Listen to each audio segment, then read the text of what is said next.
Savol. Ma'lumki Nabiy sollallohu alayhi va sallamning muborak hadislari shariatimiz negizlaridan biri sanaladi. Ularni to'plagan muhaddislarning mazhabi bo'lganmi?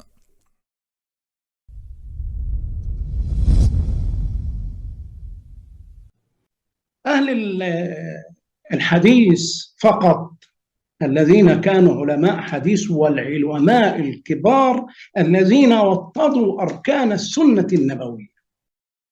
Hadis qoidalarini ulamolar ancha avval belgilab bergan. Buxoriy, Muslim, Abu Dovud, Dorimiy, Termiziydan ham oldin. Ya'ni Vaki ibn Jarroh, Yahyo ibn Mayin, Yahyo ibn Said Qatton, Abdullah ibn Dovud Xuraybi hadis ilmining ulug'laridir. Aksariyati Hanafiy mazhabiga mansub. Yahyo ibn Said Qatton fiqhda Abu Hanifaga xilof yo'l tutmagan. Shuning uchun aytishadiki, ilm Nabiy sollallohu alayhi va sallamdan sahobalarga, ulardan tobiinlarga, ulardan Abu Hanifa va unga ergashganlarga ko'chgan. Yahyo ibn Mayin hadisda roviylar darajasini bilish va masalalarni yechishda yetuk olim bo'lgan. U ham Hanafiy mazhabida bo'lgan. Abu Hanifaning ta'limotiga xilof yo'l tutmagan. Ali ibn Madini ham shunday. Bularning barchasi hadis ilmida yetuk olimlar bo'lgan. Shunda esa fiqh bobida Abu Hanifaga ergashgan. Yahyo ibn Mayin va Ahmad ibn Hanbal ilmda safdosh bo'lgan. Lekin Ahmad ibn Hanbal faqih bo'lgan, fatvo bergan va ijtihod qilgan. Chunki mushtahid boshqaga ergashmaydi. Unga boshqa mushtahid fatvo bera olmaydi. Hozirgi paytda bu darajaga hech kim yeta olmaydi. Lekin tap tortmay, biz bu darajaga yetdik. Mana hammasi internetda, kitoblarimizda bor deydi. Biz aytamiz: "Ey ilmda yalangoyoq bo'lgan nodon, sen gapirma." Ahmad ibn Hanbal fatvo bergan, lekin Yahyo ibn Mayin unga emas, Abu Hanifaga ergashgan. U Abu Hanifani siqa, ya'ni ishonchli roviy sanagan. Demak, muhaddislarning hammasi fiqhda boshqaga ergashgan.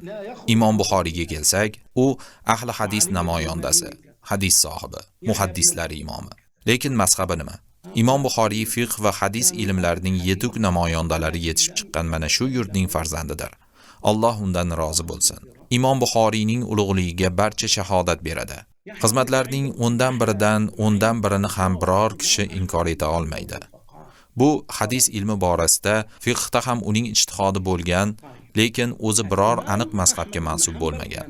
Xo'sh, Buxoro yo Samarqand, yo umuman Mavroun Nahr o'lkalari, yo Misr, Iroqdagi va Shomdagi odamlar o'z mazhabidan chiqib, biz Imom Buxoriyning mazhabiga taqlid qilamiz deganmi? Yo'q. Bu haqida biror narsa bilmaymiz. Fiqhda unga biron kishi taqlid qilmagan, lekin hadis ilmida Imom Buxoriyga ergashamiz. Hadis borasidagi gaplarni hujjat deb bilamiz. Bu borada ortiqcha gap so'z bo'lishi mumkin emas, lekin masala faqat hadis bilan cheklanib qolmaydi. Unday bo'lganda bu yurtlarda hammaning ergashishiga eng munosib odam Imom Buxoriy bo'lar edi, yoki Imom Dorimiy, yoki Imom Termiziy bo'lar edi. Imom Termiziy o'z sunanida barcha mujtahidlarning fikrlarini keltirib o'tgan. Biror kishi chiqib, Imom Termiziyning mazhabi bor deganmi? Yo'q. Demak, fiqh boshqa, hadis boshqa. Bundan kelib chiqadiki, muhaddislar fiqhni e'tirof etilgan mujtahid imomlarga ergashib o'rgangan. Fuqaho bu fuqahodir. Hadisni o'rganmagan odam hech qachon faqih bo'la olmaydi. Abu Hanifa hadisda unchalik yuksak darajaga chiqmagan. Yana falon bo'lmagan deganlarga quloq solmang. Abu Hanifaning davrasi doim muhaddislar bilan to'lib turgan bo'lsa, u qanaqasiga hadis ilmini bilmasligi mumkin axir? La tu'ti uzanak liman yaqulu laka Abu Hanifa lam yakun hakaza fil hadis. Kayfa la yakun hakaza?